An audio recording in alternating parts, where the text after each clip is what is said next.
Morning. Dwayne here, Tack Room Bible Talk. In the tack room. I actually went outside. It's a beautiful day today, and I was going to record outside. I'm up here on the new farm. But this is the year. This year the cicadas are out now, and so it just seems it's so funny. Seems like it's always something. But I went out to record, and the din of the humming of the cicadas just drove the microphone crazy. So I came back in here and just gonna talk with you in here. I got another the Tabernacle by, and I said it wrong last time. I said my father, but Tabernacle's put out by Foundation Cigars, and I should have fired up one of mine. We are been talking with the guys in Florida. We're getting the bands done now, and Oak and Iron cigars, our own cigars. The website we're hoping to launch the end of May here, so a couple weeks away. We'll have, I believe, 4 different blends to start with, and so we're very excited about that. I should have fired up one of them this morning, but I hadn't had this one in a couple days, and so I grabbed this first, and so here we are. If you've been following me at all, you know that I'm a strong proponent of reading, okay? Reading is important. Reading is where we gain ideas. Reading is where we experience things that we may not can experience where we're at. Reading is where we are introduced to concepts that those around us in person may not be able to introduce us to. But I have come to a bit more of a refined viewpoint on reading lately. There are 3 types of men. Okay, that's a broad brush, but there's 3 types of men in this area that we need to consider. All right, there's the man that does, the man who goes and does deeds. Okay, maybe you don't write about it. So, and you take any great deed throughout history. We have no writings that I'm aware of by Genghis Khan. We have no writings from Leif Erikson. We have no writings from Alexander the Great. All right, but these are men who went and did. Then we have men who go and do, and then write about it. Men, great men. Now, whether you consider what they did great or whether you consider them good men or not, it's irrelevant at this point for what we're talking about, okay? Great men who wrote about it and wrote great things based on their great deeds and the things they learned in those great deeds. And then you have the third sad kind. You have men who never go anywhere. Men who never do anything. Men who never accomplish anything. Oh, but they love the sound of words. And they're intellectuals. They never do anything, but they write thoughts. Thoughts that are based mostly on the thoughts of other people that they have read. And they're constantly talking about what they've learned from some book they read. The intellectual. Now, there are things that we can learn from anybody. But you know, the man who does and writes, that's a man who learns from life. That's a man who actually gains life wisdom. Now, who would we put in that category? Well, definitely Marcus Aurelius. All right.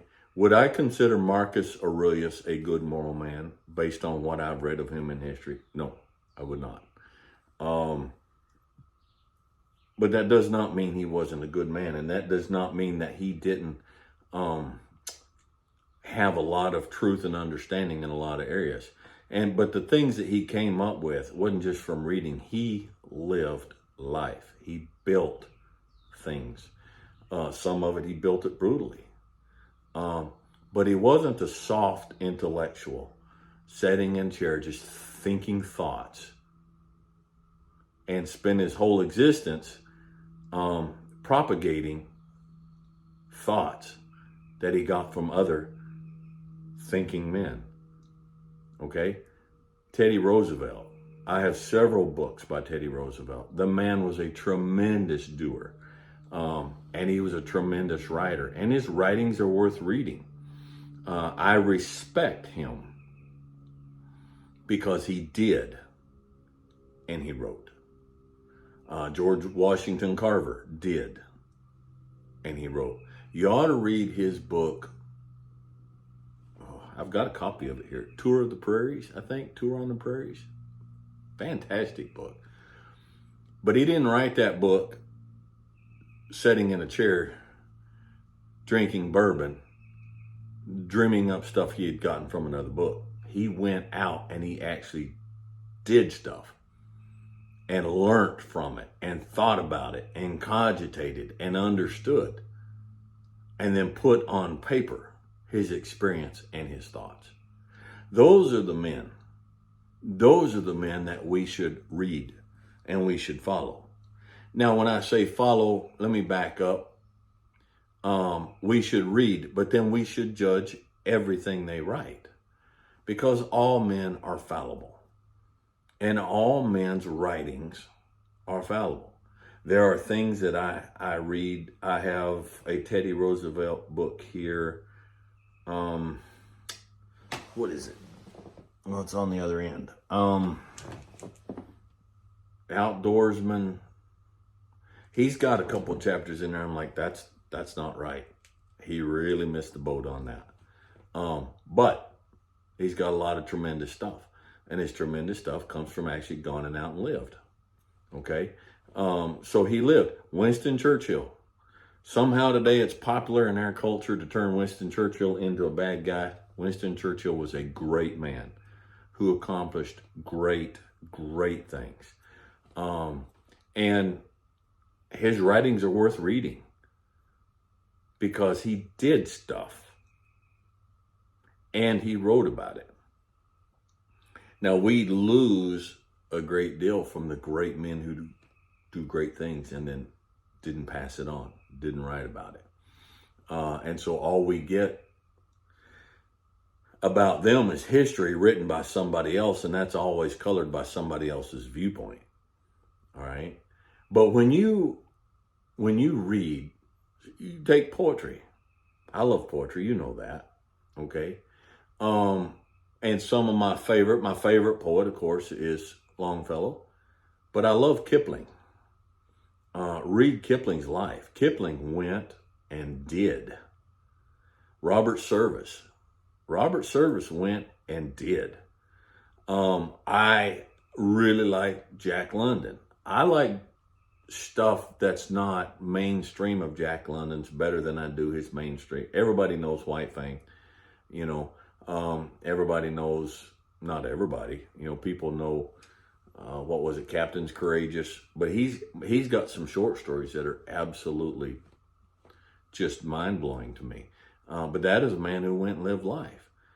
Now, was he a good man? I don't think so. Was he a success? Well, he sold a lot of stuff and then he ended his own life. So no. Do I read him? Yes, I do. Is there a tremendous amount of stuff in there worthy of being read? Yes, there is. Learn to understand and differentiate. It was, oh man, I should have looked this up. I think it was Thoreau. I think it was Thoreau who said that he could not even conceive of sitting down to write without having stood up to live first. All right. That's why there's, if I can bleed over into this area, that's why there's so many pastors in churches today. They're such utter failures. They're such empty stuffed shirts. All right. Because they've never lived. They've never worked and had a job and got their hands dirty and calloused and crusty.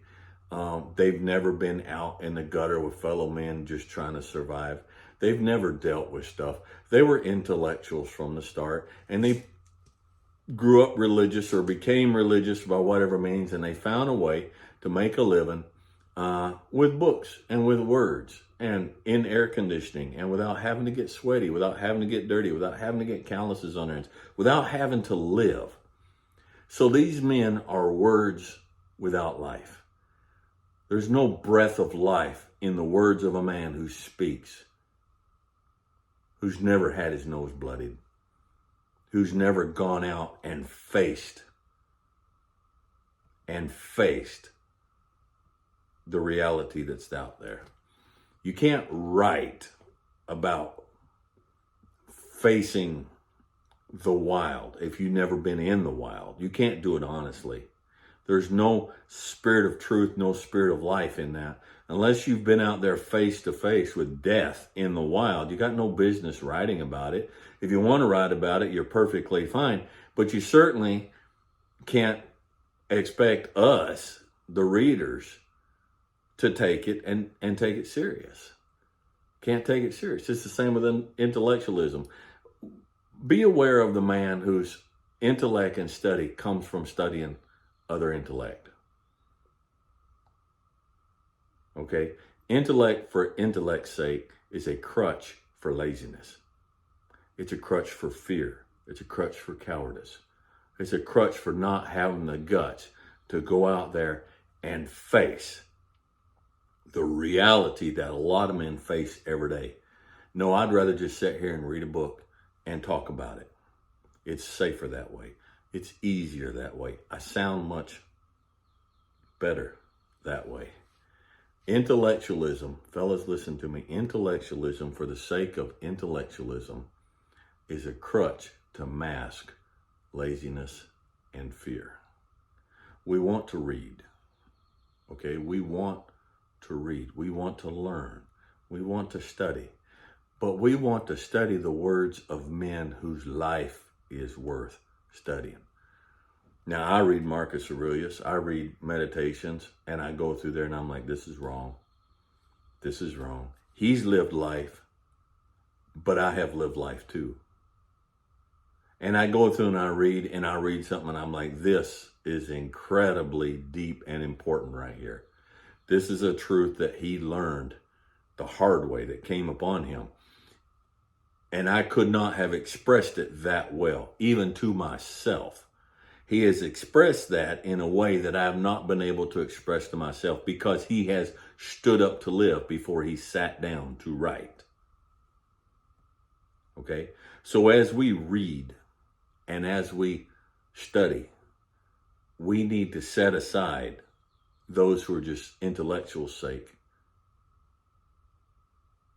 who are intellectuals just for the sake of being an intellectual. Okay? If I am going to listen to your views on other people's writings and take you serious, you need to sometimes put in there things that you have done and that you have learned in life. Okay? So young men, young women, garbage in, garbage out. All right? We read, but we be careful what we read. And we be careful who we read. And we don't take anybody's word for anything. We read it, but we read it intellectually. All right? You say, Dwayne, what about on the church side of things? Walk soft. Walk soft. Most of the people that are known as church fathers and church leaders and church writers are people who thought thoughts and wrote words from the comfort of their life inside of another book and a desk and an office. I don't respect that. And you don't have much that I'm probably going to want to hear because you sat down to write before you stood up to live. People talk about, on the Bible side, people talk about Dwayne's, his faith and his Bible study. I don't respect any of them. I don't. You want to know why? Because I spent 2 years in the Papua New Guinea and had malaria twice, Ross River fever once. I've hiked through the jungles for days and days at a time. Ordained elders and established 8 churches. Had salmonella food poisoning on that mountain one time where I laid on a reed mat, vomiting and diarrhea for 4 days. The people tried to call in a medevac plane to get me out of there. They thought I was going to die. The plane wouldn't come in. I put my money where my mouth is. I put my body, I put my health where my mouth is. I have lived. I have stood in prisons in Bangkok, Thailand. You don't even have a concept. There's a concrete hallway about as wide as this room right here. Let's say 12 feet. There's bars. Then there's a concrete space in between those bars, and there's another set of bars. And on the other side of that bars, there's a concrete room. And that concrete room has got Thai convicts. And not just Thai convicts, but convicts from all over the world who have been caught smuggling drugs and everything imaginable. I have stood in there day after day after day, sharing the gospel of the grace of Jesus Christ to these people in this hellhole condition. Do not stand up and read to me from some book your religion. If you have never put feet to your religion, I don't want to read what you write. When I talk about, and I'm writing a book right now, when I write down anything in my book, I'm sitting there writing after I have stood up and lived and put my life on the line. Time after time after time after time. And if you can't say that, if you haven't done that, then you're just a mealy-mouthed, soft-headed, soft-handed, lazy, uncourageous person who's all wind. If you're going to stand by me next to Christ, stand next to me as we serve Christ, and you're someone I'm going to listen to, and you're someone I'm going to believe, I need to know you're not going to fold. I need to know that you've got the life and the calluses and the experience to do what needs to be done. And the same in life outside of church. And you don't get that from intellectuals. We need to read, but it's important that we understand and are careful about the character of those who we're reading. All right? So anyhow, what are you going to read this week? What are you reading right now? Are you reading? What are you reading? Who wrote it? And by what authority did they write it? And by authority, I mean, what gives them the right to write that? What gives them the right to expect you to read what they wrote? Read something this week. Read some poetry. Read some short stories. Read something. Read something. Okay? But take into account who sat down to write that and what right did they have to write it. And make sure that it's something that they have the right to expect you to want to read it. Okay? I think I wandered all over the place, but I think I got across what I wanted to get across.